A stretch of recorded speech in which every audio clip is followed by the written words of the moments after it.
You're watching Rurouni K95's anime review on Vampire Hunter D Bloodlust, the follow-up to the first Vampire Hunter D anime movie. Hi Ruronis, this is your pal Rurouni K95 here. So today we're going to be starting to do another anime review on Vampire Hunter D Bloodlust. So let's start with the plot on our review on Vampire Hunter D Bloodlust. Charlotte, a young woman, is abducted by Baron Mayer Link, a vampire nobleman who is known not to harm humans needlessly. Charlotte's father, Elborn, hires Dee, a damp fear, to find her and rescue her, and alternatively, he kill her humanely if she's turned into a vampire. He offers Dee $500,000 as a down payment and offers him 10,000 million and 10,000 $100 million, depend on what money. Correct me if I'm wrong. If he carries out the job, Dee has Elborn double the payment and agrees to search for Charlotte. At the same time, Charlotte's older brother hires another group of vampire hunters, the notorious Marcus brothers, composed of the leader Borgoff, a hulking man named Nolt, a blade master named Kyle, a physically disabled psychic named Grove, and a woman named Layla, who hunts vampires because of a personal grudge rather than for monetary gain. The two parties, Dee and the Marcus brothers, race exorably after Mayor Link. However, Mayor Link hires the mutant Barbariois, a group of lethal mercenary bodyguards. They consist of Caroline, a shapeshifter, Benj, a shadow manipulator, and Archira, a werewolf. This is the first Vampire Hunter D movie to have a werewolf in it. Throughout the course of the film, two of the Marcus brothers, Nolt and Kyle, end up being killed by the mutant Barbarois, while Layla and Borgoff continue their search for Charlotte. As the story progresses, Mayor Link's abduction of Charlotte turns out to not be as it seems. It is revealed that Charlotte willingly ran away with Mayor Link as his lover. Charlotte rightfully feared that no one would understand their relationship with her, a human, and a Link, a vampire. Throughout their search, and after both characters save each other from seeming death at separate points, Dee has a conversation with Layla where she reveals that she hunts vampires because a vampire killed her mother. Dee tells her that he hunts vampires as he has no other choice as a Dhampir, and she can have a life that someone like him could never have, the life of a normal human. Layla, having not exactly taken the life of a normal human, instead being a monster hunter, fears that no one will mourn her death. When that comes, she makes a pact with Dee that if either one of them survives, and the survivor will bring flowers to the other's grave. Dee admits that he does not expect himself to survive the bounty hunt after coming so close to death. In the final act of the film, Mayor Link transports Charlotte in his carriage to the castle of Shafe, where Countess Carmelia, Mayor Link's matron, waits for them. Carmelia, a ghost of a vampire who died long ago, reigned supreme within the castle of Cathay when vampires were all powerful and unchallenged. However, her bloodlust was so strong that Dee's father, an ancient noble vampire king, killed her in disgust. Carmelia promises Mayor Link and Charlotte travel to a faraway city known as the City of the Night, where they can be free to love each other which they will travel to in a large an ancient spaceship-like structure hidden beneath the castle of Cheathey. Carmelia explains that the most ancient castles had similar ships hidden with them, and that back when vampires reigned supreme, these ships weren't uncommon means for vampires to travel far regions. Carmelia notes that the ship is old and hasn't flown in a long time, and that she doesn't know if the ship will fly safely, but that Mayor Link and Charlotte are allowed to take that risk if they so wish. Dee and the remaining Marcus brothers separately trail Mayor Link to the castle of Cheathey, and as they enter the castle in their search for Charlotte, Carmelia plays psychological tricks on them. Borgoff, for example, is shown. Nolt and Kyle, the dead members of the Marcus brothers, returning to life. Borgoff is seemingly killed in his surprised and ecstatic state by Carmelia's ghost, and it turns out Nolt and Kyle never return to life at all. Later, however, Borgoff appears having been turned into a vampire. Grove Surprise attacks him with his psychic form, and before blowing up Borgoff with an embrace, but this exerts Grove's physical body to the point he dies as well. This leaves Layla as the only surviving member of the Marcus brothers, as she continues her search for Charlotte inside the castle. Carmelia manipulates Dee's mind and shows him a vision of his mother in which she apologizes to Dee for birthing him as a Dhampir and states that she couldn't help it she was a human in love with Dee's father, and attempts to explain that humans are capable of loving vampires. Dee strikes this vision of his mother down with his sword and returns to a normal state.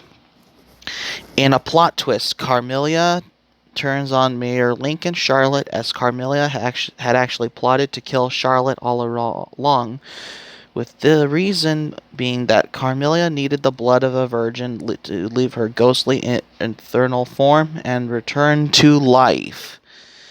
Dee destroys Carmelia's ghost just as Carmelia is performing the ritual and draining Charlotte of her blood. Dee, still with a job to do in bringing Charlotte's safety back home, engages Mayor Link in battle, as Mayor Link does not want Dee to take his lover away from him. Dee stabs Mayor Link through the chest with his sword, but not through his heart, injuring Mayor Link, but allowing him to live. During their encounter, Charlotte has died due to hit the ritual that Carmelia had been performing previously, and Dee takes the ring off of her finger as proof of her death to bring back to Elborn as he sees his battle with Mayor Link. Dee, along with Layla, making their leave of the castle of Cheathey and allow Mayor Link to leave for the city of the night in the castle of Cheathey's ship with Charlotte's corpse on board. Dee and Layla agree to ride back into town together on Dee's horse, as Layla jokingly tells Dee that the reward is rightfully hers, but this time she allow him to have it. Before riding off, they watch in the distance as the ship hidden underneath the castle takes off to the skies with Charlotte's corpse and Mayor Link inside. And however, in the final scene of the movie, Dee arrives at Layla's funeral, watching her loved ones mourn from the distance. Many decades have passed since all of the previous events, as a little girl, revealed to be Layla's granddaughter, approaches and greets Dee and invites him to stay with her family for a while. Dee politely declines and saying that he simply came to repay a favor to an old friend who feared no one would mourn her death. Dee admits that he was glad she was wrong. The girl thanks him, and Dee replies by smiling gently at her and leaves. So that's how I did my anime review on Vampire Hunter D Bloodlust. This is the first time I get to do an anime review on this anime. This did feature Megumi Hashibara from Ranma in the Japanese cast, because Megumi Hashibara did anime like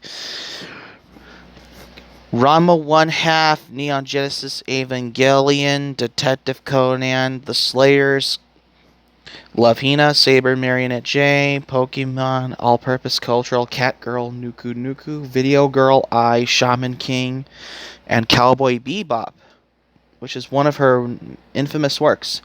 Oh, and FLCL Progressive. I forgot about that. And many of her works that many animes that Megumi Hashibara was also in. Oh, and Wendy Lee, who was the voice actress for Faye Valentine from the Cowboy Bebop anime series, did the voice of Charlotte Elborn in that one too. As well as Queen Serenity in the Viz English dub of Sailor Moon. Forgot to mention that. Oh yeah, and this did feature John DiMaggio from Futurama as the voice of Nult. Dwight Schultz from the A-Team did the voice of Benji, but this did feature in the Japanese version. However, it features Keiji Fujiwara, who is known for anime such as Eureka 7, JoJo's Bizarre Adventure, Ano Exorcist, as well as other anime. He did stuff like Rama 1/2, Mobile Suit Victory Gundam, Jungle King Tarchan, Metal Fighter Miku, Mobile Suit Gundam Wing, Mobile Suit Gundam The 8th MST Miller's Report, The Vision of Escaflowne, Hyperpolice, Initial D, Zoid's Chaotic Sentry, Jubei-chan the Ninja Girl, Secret of the Lovely Eye Patch, Fighting Spirit, The Candidate for Goddess, Clockwork Fighters, Hiwo's War, Grappler Baki, Hikaru no Go, Kokoro Library, Galaxy Angel, Zoid's New Century, Earth Maiden Arjuna, Rune Soldier, Higai J, Mega Man Anti-Warrior, The 12 Kingdoms, Get Backers, Kaleido Star, Full Metal Alchemist. He's also in Ghost in the Shell Standalone, Complex Second Gig, Paranoia Agent, and he also did Rurouni Kenshin, which I haven't forgot about that.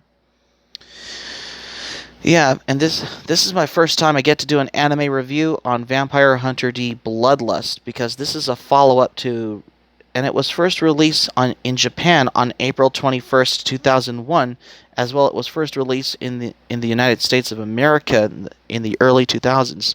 This anime was made by the anime company Madhouse, which is known for their work such as One Punch Man, Devil Hunter Yoko, Lensman, The Dagger of Kamui, Urusei Yatsura, Always My Darling, the 6th Urusei Yatsura movie, as many of other anime titles made by Madhouse, forgot to mention. And it's based on Vampire Hunter D Demon Death Chase by Hideyuki Kikuchi, which I forgot.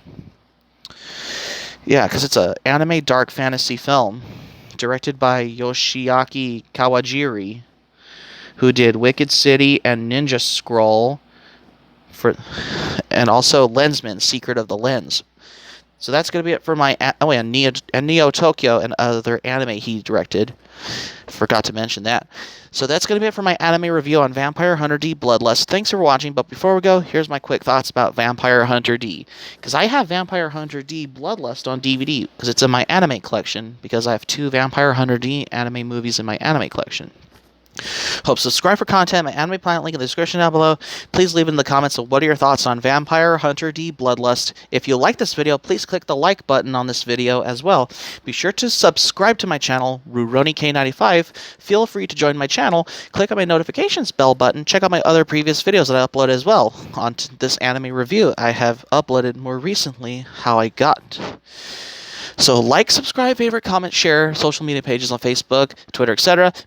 If you like this video, please give this video a like by clicking the thumbs up button. Please leave in the comments what are your thoughts on Vampire Hunter D Bloodlust. Please subscribe to my channel, RurouniK95. Feel free to join my channel. Click on my notifications bell and check out my other previous videos that I uploaded as well. And that's all I have to say. So keep it otaku for this anime review on Vampire Hunter D Bloodlust. Because I've already covered back on my previous Vampire Hunter D anime review. That's why. So this is RurouniK95 saying thank you for watching my anime review on Vampire Hunter D Bloodlust. I'm glad you liked my anime review on Vampire Hunter D Bloodlust. I hope you enjoy it. Hope to see you soon for the next anime review. And have a great day. This is RurouniK95 signing off, and thank you for watching my anime review on Vampire Hunter D Bloodlust.